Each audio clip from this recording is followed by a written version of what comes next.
are now tuned into the greatest sports show on the planet. That's Prince, and he's Barty. And you're now listening to Prince and Barty. Buckle up. Prince and Barty, welcome back. Welcome back.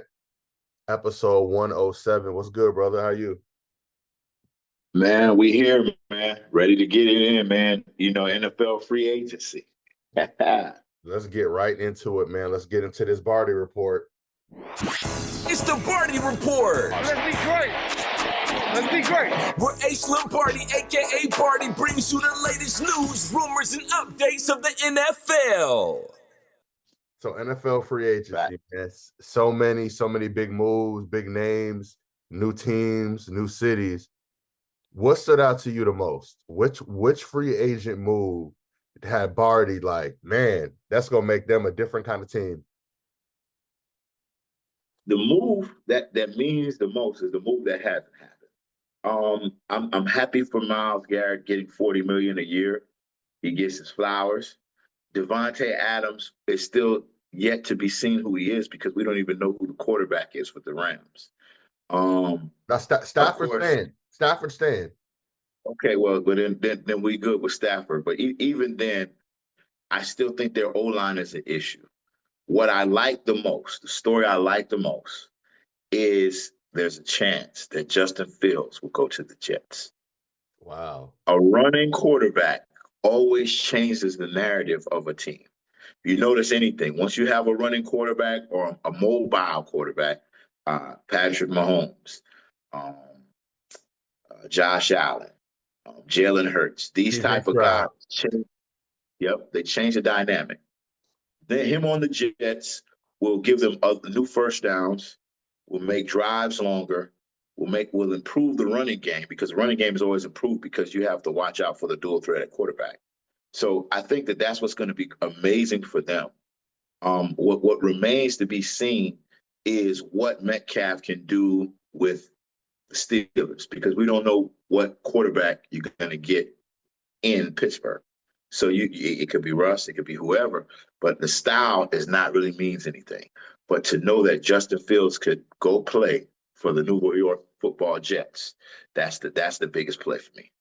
That's true. So speaking of the Steelers, we don't know what's happening with Fields. You know, obviously Russell Wilson's in that mix. It was talks he was going to go to Vegas, but that's not happening because, you know, they acquired Geno Smith. Pete Carroll are back together, and that leaves Aaron Rodgers. So a lot of people are saying it's Aaron Rodgers, Justin Fields, and Russell Wilson battling out for that Steelers spot. Who fits that team the best? You know, Pickens is always trick or treat, as you'd like to say. You know that DK Metcalf can have his emotional breakdowns, but he got his money. DK did. So, what can the Steelers really be? You know, they got a big time receiver now. The defense looked shaky last year, but what they just paid Watt, extending him. So, what can the Steelers do to get back? The Steelers can be probably one of the best teams in the league because of their defense, but they need a quarterback who won't turn the ball over. So you need Aaron Rodgers. Aaron Rodgers has had a history of that. I mean, of course, he wasn't the same Aaron Rodgers in New York, but he still doesn't really turn the ball over. So for him to go to that team, to be paired up with Metcalf and Pickens, it may give Pickens some growth at the quarterback position because Rusty is not the same Rusty. And that's the issue that they're going to have. If Rusty's not the same Rusty, then in the long run, it's going to come back to bite them in the butt. So that's what I see with that team. But if Aaron Rodgers paired up with Mike Tomlin and that defense, we might see something going on. So our boy Josh Allen got paid, man, 6 years, $330 million, $250 million guaranteed. So what do you say about Josh? He earned it, but man, that's a lot of commitment, man. Josh deserves his money, man. He deserves his money.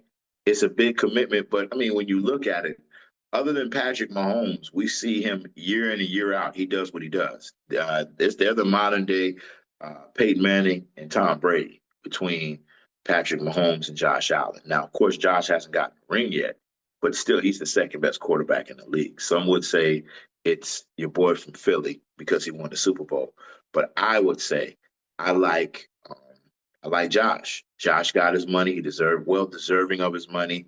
I mean, the consummate on that team is Josh Allen.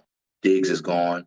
Of course, James Cooks is a good running back, but James Cooks is not as good as we make him seem. So for him to still be there and playing with that squad, it's just a big move for their team. A great move. No, for sure. Salute to Josh Allen. You got paid. But I'm looking at the Rams. Obviously, we just talked about Devontae Adams, man. Look at these weapons, right? So obviously we got Matt Stafford, we got Kyron Williams, Puka Nacua, Devontae Adams, Cooper Kupp if he stays, and Tyler Higbee. That's a lot of offensive firepower for Matt Stafford.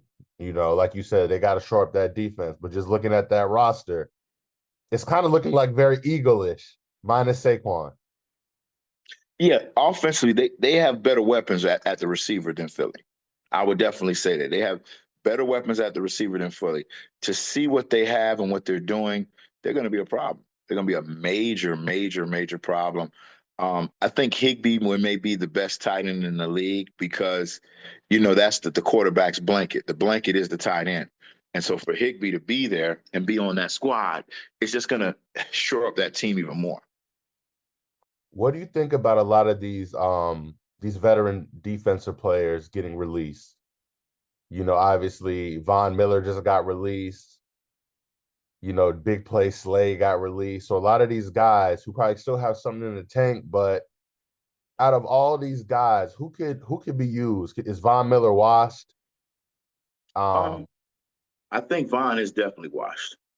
Von, if you look at what he was doing with his team, it just wasn't the same.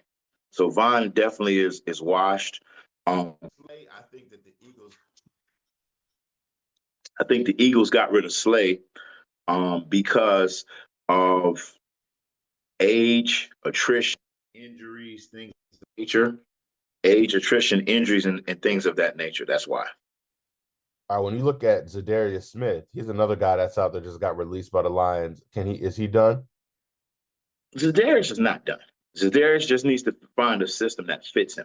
He's still in his early 30s. He's not that old. And what he can do on the defensive side, he just needs to be paired up with the right player. When he was paired up with Myles Garrett, he had a good season. You just have to find the right person to put him aside of. I mean, just like we say, styles make fights, systems makes players. If you take a certain person out of a system, he's not going to be as good as he is. Zadarius just needs to go somewhere that makes sense. If he goes to the right team, he's going to be a problem. For sure. So a lot of people had jokes of Myles Garrett where it was early on reports that it wasn't about the money, but it turned out it was the money. He resigned. I mean, you can't leave that kind of generational wealth on the table. Like, I don't care. I know everybody's dream is to win a Super Bowl. Everybody wants that. But I mean, from a defensive player mindset, everybody don't win Super Bowls. Everybody's not Aaron Donald and Reggie White and these guys like that, you know. Bruce Smith never won. So a lot of the greats have never won. So when you look at Myles Garrett, what else do you hope for? You just go to work and just look at your bank account every day because you know you're not winning. He needs to break the sack record.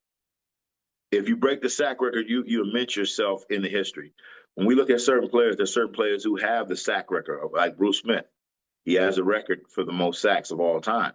But if if Myles can break the sack record on the season, and he came close, he had 20.5 one season. So we need to see that. I need that Myles Garrett. And he's the fastest defensive lineman in the league, the most agile defensive lineman in the league. What he can do is a problem to anyone. So it's going to be interesting to see what happens with the squad. But I love it from a standpoint of he got the money. They made sure they paid him. And so I think for Cleveland, their mindset was, we lose Myles, we lose people in the stands because at least people are going to watch the defensive side. Offensively, we don't know what we're getting with Deshaun Watson. Offensively, we don't know if Jameis, Mr. Pick Six, is going to be on the team. So you don't know what's going on offensively for them. But the fact that they still have, bar none, the best defensive player in the league on their team, that's good. No, for real. I look at that kind of as a Max Crosby situation, you know what I mean, in Vegas, where the team's terrible, but you got a premier defender that packs the stadium for sure. But let's get into this NBA talk. Holding court with Prince. Our resident NBA guru, Prince, dives into all things basketball. Cage into a three. Got it! Curry! Man, a lot going on. Had some big matchups. Obviously, Boston and the Lakers. We didn't get the W, but our boy Braun got injured in that game. He's going to be out 1 to 2 weeks. And prior to that, we played the Knicks. Brunson has an ankle injury. So what do you think about, these two stars going down? Obviously, I think we have Luka, so we're able to kind of withstand the storm a little better than the Knicks probably would be. But what do these injuries mean? Let's start with Jalen Brunson to just their future. You get Mitchell Robinson back now. Brunson goes down. 80% of their offense runs through Jalen Brunson. So when we look at that, their offense is going to be stagnant. They're going to not be able to move the ball. They're not going to be able to do certain things. And that's the scary part for their team. The team that I'm most worried about the most, the Lakers should be fine. But for Brunson, the Knicks can drop out of the top 3 seed. They could probably drop all the way down to 5. And that can mess them up in the playoff seeding because, if you're the 5th seed, not everybody is built to win on the road. We can win on the road because we got 2 generational players. They don't have any generational players. The only person who is close to generational is Brunson. Cat is just one of the best 3-point shooter big men we have in the league since Dirk. But he doesn't like to go in the paint. I mean, you watch when we played him. I mean, you know as much as I do. When we used to play ball, if you had the mismatch, you taking them in the paint, you're going to make some moves. Cat doesn't do that. Cat, it never makes sense with Cat. Cat to me is like, reverse dynamics. He just doesn't make sense. He just doesn't make any sense. Yeah, when we played the Knicks and we had Braun at the 5, and I was like, okay, Braun's strong as ox, old man strength. I'm thinking Cat's gonna do him dirty in the post. You shooting right over him. And Cat, I think this stretch is Cat got to earn his money, or the New York Knicks fan base is gonna let him know. Cat got to damn near average 35, 15. He got to get Joker numbers, man. Facts. For it to make sense. Mm-hmm. But speaking of Joker, man, this dude just keeps defying what we look at in a big man. I think when we talk about our top 10, our top 5 greatest players, even the greatest centers, we always have the usual suspects. We have Kareem, we have Shaq, we have Olajuwon. We have all these people, but Joker is doing things we've never seen. I think Joker is messing the psyche up of any list we can make. 30, 20, and 20 might be one of the greatest statistical games in the history of the sport. Forget if you like his game. Forget if you think he's an MVP. We just talking straight facts here. What does a performance like that do for Joker's already incredible legacy? So for the Joker, one thing that I love about the Joker is this situation. I think the dynamics have changed that you can't put 5 centers in the history of the game over him. There's not 5. There may be 4. He's in the top 5 now. He's in the top 5. I mean, if I'm naming centers, my top 5, of course, we got Kareem in on the list. We got Olajuwon on the list, and we got Shaq on the list. Everybody else, you can argue numbers. He has 1 ring, but numbers-wise, you can argue that for Joker. What Joker's doing with the team that he has, I honestly think that he keeps this up. He may take the MVP from Shea.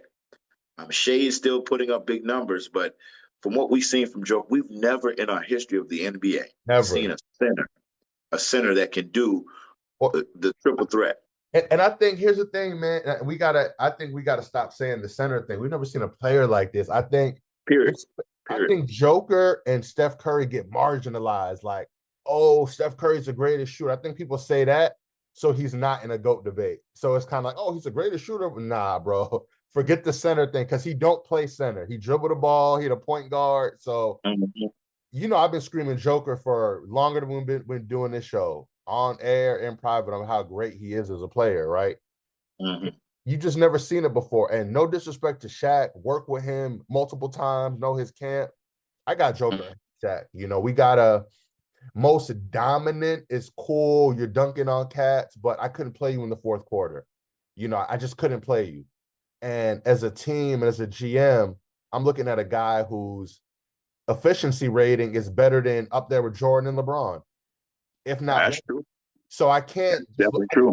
I can't have a nostalgic mind. Oh, Shaq, Orlando Shaq. Like, what are we talking? Are we talking about that two? Shaq was dominant for 2 to 3 years, probably the best player in the world, and then it takes off. Joker about to get a 4th MVP. Nah, listen, Joker. The levels of it's different levels, dog. And I love Shaq. I love Shaq, but what do we got to stop that narrative. Only people now is Kareem and Wilt. If we talking like records and I love Elijah Wan. But now he's fighting those dudes now, bro. Nah, that's definitely true. He's fighting Elijah Wan, and he's fighting Wilt. He's fighting Kareem.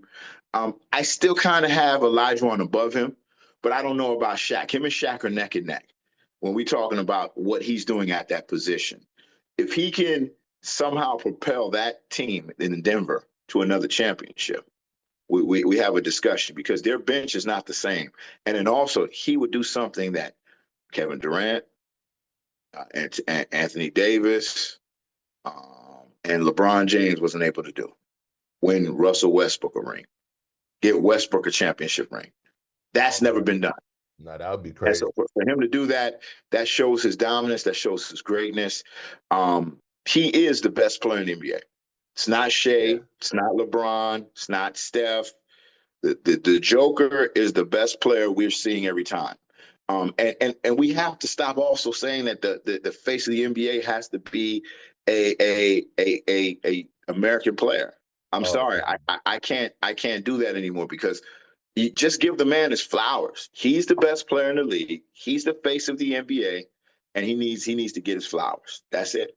Nah, he's playing at all. It's getting better and better and better, and like his numbers are better than when he won the MVPs every other time. So that's true. That's true. Listen, Shea is having a Michael Jordan type statistical season as far as his percentage. It's unbelievable what Shea's doing. This kind of reminds me about when Giannis and James Harden was going at it. When they robbed Harden that first year, gave it to Giannis. Yeah. And then when Harden won, Giannis should have won it. So I think we're there. But let's keep it going on the hardwood, man. Steph Curry, the chef, 25,000 points. Only the 26th player in the history of the game to accomplish that, which is interesting, right? Because Steph, we know he had those ankle injuries early in his career, 2 to 3 years. So he had limited action. But not to make this about LeBron, you thought I was LeBron sexual, but it's interesting. Braun has 25,000 more points than Steph Curry, bro. And we're talking about a person, and Braun don't shoot threes. Karl Malone didn't shoot threes. Kareem Abdul-Jabbar didn't shoot threes. So if you look at all the players in that top 5, and Steph is just getting to 25K. Carmelo got there a couple years back to 20K. So as dominant as Steph has been, he isn't a prolific scorer. And that's kind of crazy, right? That's a fact. He's not prolific. The thing about Steph that makes no sense, is he has 25,000 points from 48 feet. Yeah. All his points, most of his points come from not in the paint. So you look at it, these guys, it took them a harder time because it was 2-point shots. Steph shoots a 3 like a layup. So that's what's crazy. This is why he's a top 5, a top 6 player all time, because he shoots a 3 like it's a layup. So for him to have 25,000 points, salute to him. But the way he shoots, I mean, LeBron can't shoot at that clip. Joker can't shoot at that clip. Shoot, no disrespect to Mike. Mike can't shoot at that clip. Oh I mean, no. the way that he shoots the ball, it's water, and so he definitely deserves his flowers as well. You know, it's a funny thing. All-Star Weekend, we was talking about the NBA, the NBA, the NBA. Thank you to all our vets: Joker, LeBron James, James Harden, Steph Curry, because we need to be careful when these guys retire. Where's the NBA going to be? Yeah. No, that's real, man. That's Where's real. it going to be? Where's it going to be? Because right now we're looking at the face of the NBA is in our golden year players, the ones who are supposed to be retired, and it's the funny thing too. A lot of people retired early back in the day. These guys are still playing. Of course, it was a much physical league, but shout out to them. They still playing. They're still playing at a great clip. They deserve their love, man. Nah, for sure. The skill level, Harden just had 50. Right. KD averaging 27. So it just shows you the skill set. So when they said it years ago, today's game is more skilled. I was thinking about this the other day. Let me see what you think. When I'm looking at LeBron and kind of what he's still doing, playing still a physical game, I'm like, who else could emulate what LeBron's doing? And the only person I can think of is Giannis. If Giannis could stay healthy, him and LeBron are the same kind of player. If we being honest, of course. LeBron's a better shooter. We know all what LeBron better. We know what LeBron could do better, but as far as dominating the game from a physical standpoint and just getting what he wants on the court, Giannis could play about 25 years, man. And his definitely. Game, imagine if he gets on that block and learns post moves, just slows his game down.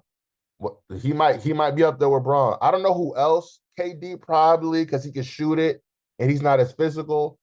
But I want to see who follows suit and plays 22, 23, 25 plus years. I want to see who that next guy is. You're right. We don't have that many who can. It should be interesting, though.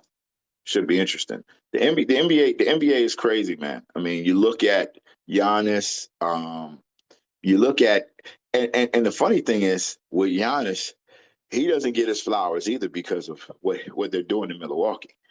The issues with that team, and that should be interesting in the East, because if Giannis is playing at a heavy clip, it could beat anybody.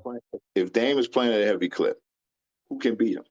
If they're both in their A game in the Eastern Conference, they can beat the Knicks, they can beat the Celtics, and they can beat the Cavaliers. So it's going to be an interesting playoffs. I can't wait till April, man. April's going to be crazy. April's going to be crazy. You got to do it big, man. We'll be definitely in the streets getting fan reactions.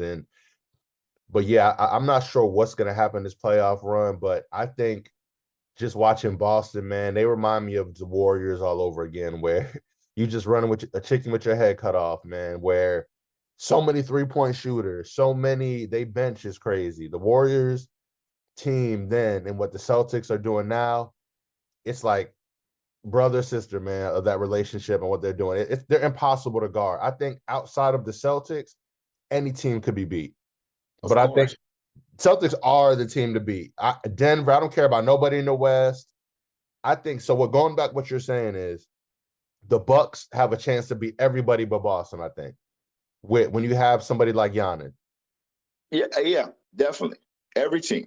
I even think they can beat Boston. You just need – the problem is this. Defensively, the way Boston defends is an issue. And the Bucks need to be shooting at a heavy clip. If they're going to beat them, the way they shoot defines who they are. Prince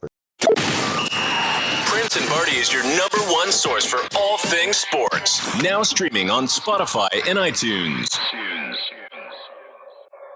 Let's get into the W, man. We don't talk about the WNBA a lot on this show. Your girl Angel Reese, man, she's always in the news for good or bad.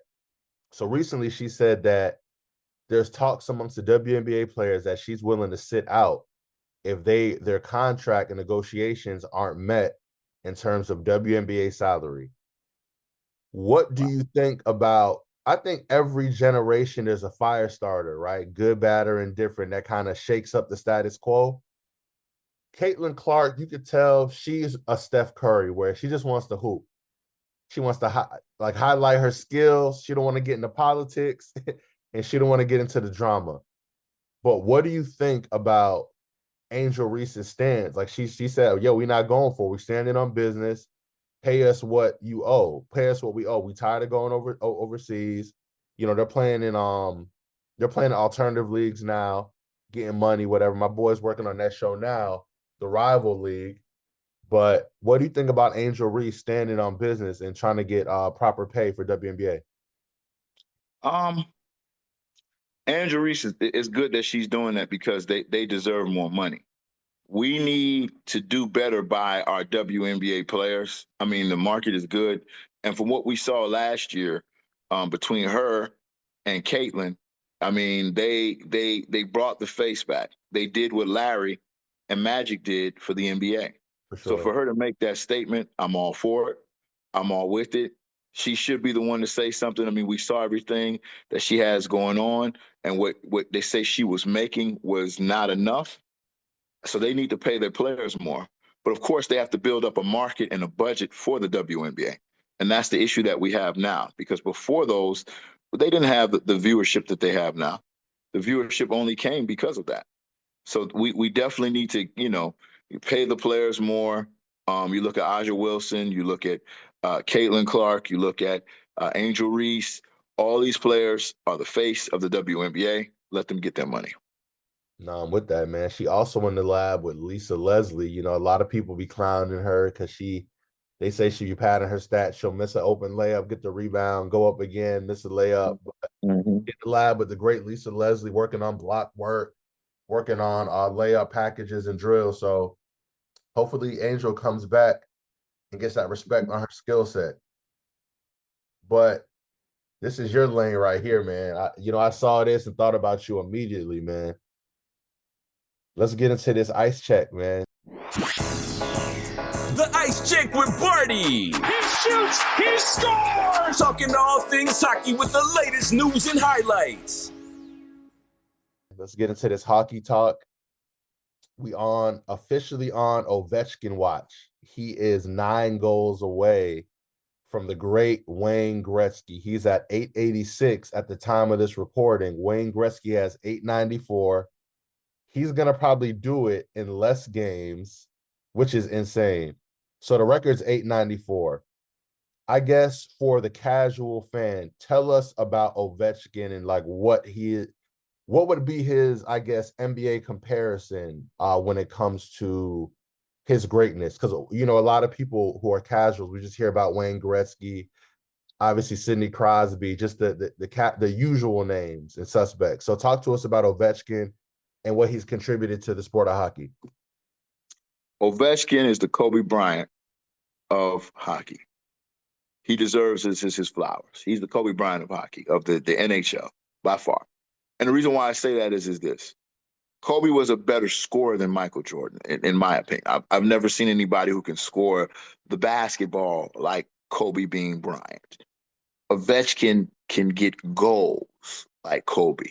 He can get goals better than Wayne Gretzky. Of course, the game has changed, but to see what he's doing, he needs his flowers, man.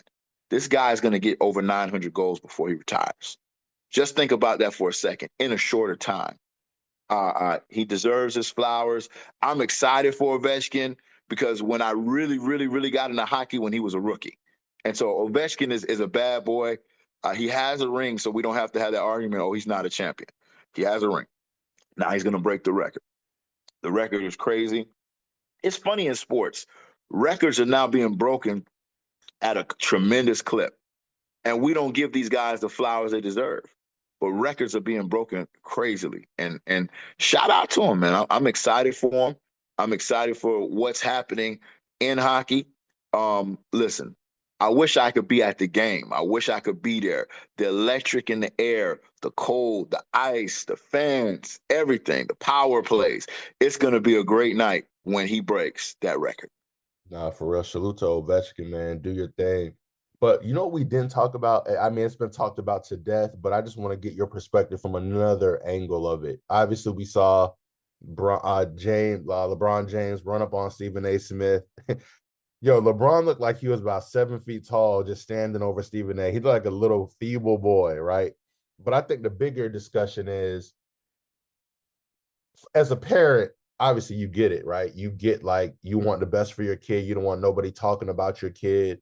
But my kid doesn't make $7 million, right? And my kid is not in the NBA currently. So where are you as far as LeBron? Did that help Bronny? That's like your pops coming to work and arguing to your district manager. You know what I mean? It feel nasty, right? But I get it. But if you're not helping him, you named him Bronny. Like we know you got him that job. Like let's not act like he got there off his skills, his merit. So it's like you can't piss on my head and tell me it's raining, right? You gotta what are we really talking about, right? Forget if you're a LeBron fan, forget if you think Jordan the GOAT, just actual factuals. What do you think about this situation? Number one, and this is the only point I have. Stephen A. never said anything bad about Bronny. So why are you stepping to Stephen A.? It was other people who talked about. Why you ain't talking to the people who talking about Bronny? You're not talking to McCants. You're not talking to these cats. You step into little Stephen A. and shout out to him. He got that contract for $100 million. He did well deserving, my man. Well deserving. Well deserved. But LeBron should have never even opened his mouth. And I'm a Bron fan, but I just when looking at it, I mean, it was funny. It was hilarious because the meme is going to be priceless. The picture's priceless. The height of Stephen A. Of course, every time we see Stephen A., we see his hairline. You got two people with bad hairline in one pic, so it's hilarious. But you know, when you think of it in the long term of it, why did you step to Stephen A. when, I mean, Stephen A. The only thing he does against you is he doesn't call you the GOAT. So if you have a problem with that, then there's something wrong. Because, I mean, he still calls you the second greatest player. I mean, you got people who don't even put you in the top 5. Facts. But, I mean, the funny thing is we know he's not going to step to these other guys because he knows he's not going to shine. If he does, their whatever broadcast they have is going to go skyrocket because they had a situation with LeBron. Stephen A., he's already Stephen A. I mean, Stephen A. is the Hollywood of sports. Anything Stephen A. is gold. Everybody comes to him. Shannon goes to him. Chad Ochocinco. I mean, any big name has been. Denzel Washington's been on First Take, so that lets you know what kind of guy Stephen A. is. The power he's. So for him to step to him, I feel like it's Bush League because he didn't have to step to him. I get you trying to protect your son, but did anybody step up for you when social media was happening and you had all these things going on? No, you just took it on the chin. So you need to let your son take it on the chin. Do not stop him from being a man. You put him in the limelight. He's a man. Let him be a man. Let him grow as a man. Let him understand as a man. That's not your business, Bron. Just leave it alone. So, man, hey, Bronsexuals, I don't know, man. Barty might get kicked out of the Bronsexual group chat. Listen, you know I'm a truth teller, man. I'm a fan, but I'm a truth teller. And that's why I rock with you, man. Before we get up out of here, man, you know, I thought about you. So Barty is an avid movie watcher. You know, he really want to do another show, man, just critiquing movies and things like that. I'm thinking about it. But I've been watching Running Point with Kate Hudson, you know, the basketball owner. It's loosely based off of Jeannie Buss and the Lakers organization. What are you watching these days, man? The Reacher show. I'm watching Invincible. I'm getting ready for that Tommy series that is going to come back from Power. Of course, you know, I'm at the movies every week. I just recently watched the Monkey movie. I told you about that. That was crazy. Right. The most gore I've ever seen in any movie. More people were killed in that movie than any Final Destination movie ever. More than John Wick? More than John. I guarantee more than John Wick. That's crazy. Listen, that monkey, listen. You name your greatest action star, and the monkey's going to off him. That's how crazy the monkey is. Yeah, I'm definitely check that out, man. But that's the show, man. Episode 107. Thank you. We want to say thank you for the support, man. You know, the downloads have been tremendous across all platforms. Every Monday at noon, we will drop in new episodes. You know, look out for new video content. We just love the support, man. Y'all been rocking with us since 2020, since the pandemic. They've been rocking with us. Yeah, facts. So We appreciate the love and support. We're going to be doing some big things coming up soon for the NBA Finals. Obviously, for the All-Star and Super Bowl going forward. We had to take a break this year, but look out for us, man. We're going to be doing bigger and better things, a lot of charity work. We're going to be giving away a lot of good things to the community, man. So big announcements coming up soon. But this is the episode. Thank you for tuning in. Like, comment, subscribe. Tell your friends about Prince and Barty, the greatest show on earth. We out of here. We out. Prince and Barty will be doing live broadcast at several locations around the country. Follow and like all Prince and Barty's social media pages for exclusive details. There will be game tournaments, sport trivia, best fan contest, and cash giveaways all night. This can be your chance to win big.